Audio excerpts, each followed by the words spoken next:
Call on Alex Rowley for 6 minutes, please. Thank you, Presiding Officer. In opening for Labour today, I would like to state our support for the motion brought forward by the Government.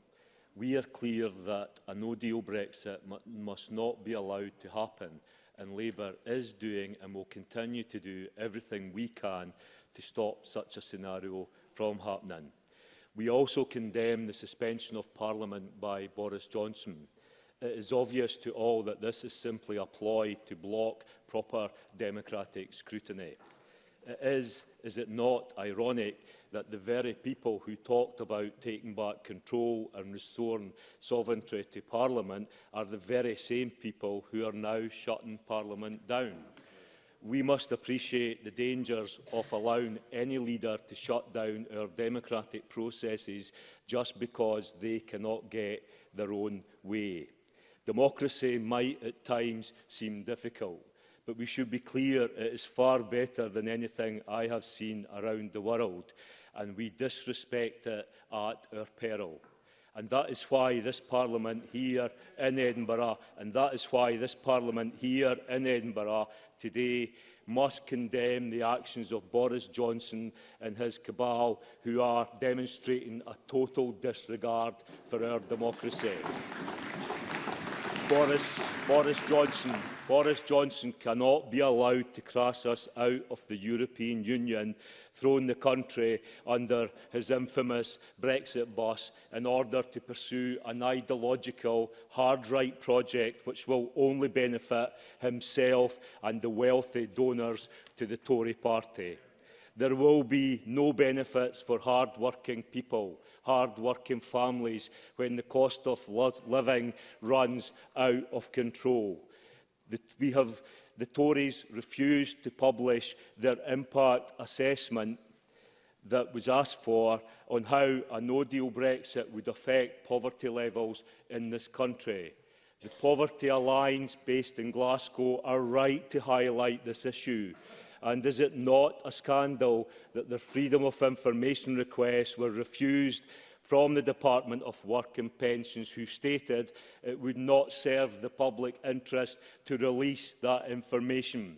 I've got to ask the Scottish Tories in this chamber, where do your priorities lie? Your country, your party, or your career? Our path is clear. The legislative process against this disastrous no-deal plans are underway, and we will support a vote to call a general election so the people can decide.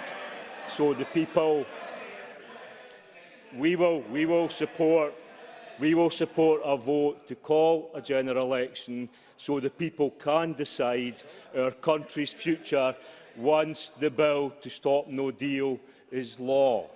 But this option will only be pursued when we can guarantee no deal is off the table.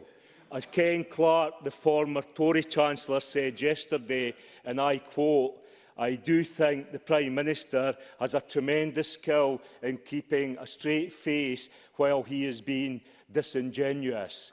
In other words, you cannot trust a word Boris Johnson says. The man is a stranger to the truth. But what of the Scottish Tories, or should I say the Scottish Conservative and Brexit Party? Not one of their MPs, under the threat of expulsion from the Tory party, had the conviction to stand up for Scotland and oppose a no-deal Brexit. And we should be under no illusions. The impact of a no-deal Brexit will be devastating for Scotland, indeed devastating for the whole of the United Kingdom. I understand that people are fed up with Brexit. I understand they just want it to be over with. But it will not be over with if we crash out on Halloween without a deal. The nightmare will just begin. The National Union of Farmers have warned no deal would be a disaster for agriculture. The Royal College of Physicians, health leaders and indeed the UK Government itself, Presiding Officer, have all warned of the risk of food and medicine shortages. And the TUC are explicit about the threat to our economy, to jobs and the threat to hard-won workers' rights. And as Jeremy Corbyn said this week, a no-deal Brexit is really a Trump-deal Brexit, leading to one-sided US trade deal that will put us at the mercy of Donald Trump and big American business. This is not what the people voted for in 2016, and that is why we must go back to the people so that they can make an informed decision based on the facts. And I want to be clear, Remain must be an option on that ballot paper. Scottish Labour will support and campaign for Remain. Remain and reform within inside Europe, alongside Remain and reform within the United Kingdom. For the fundamental question is, what best meets the needs and aspirations of the Scottish people? Nobody voted for food shortages or job losses. We must continue to do everything in our power to resolve the Brexit crisis. And when no deal is securely taken off the table, Labour will give the people the option to have their say. Thank you.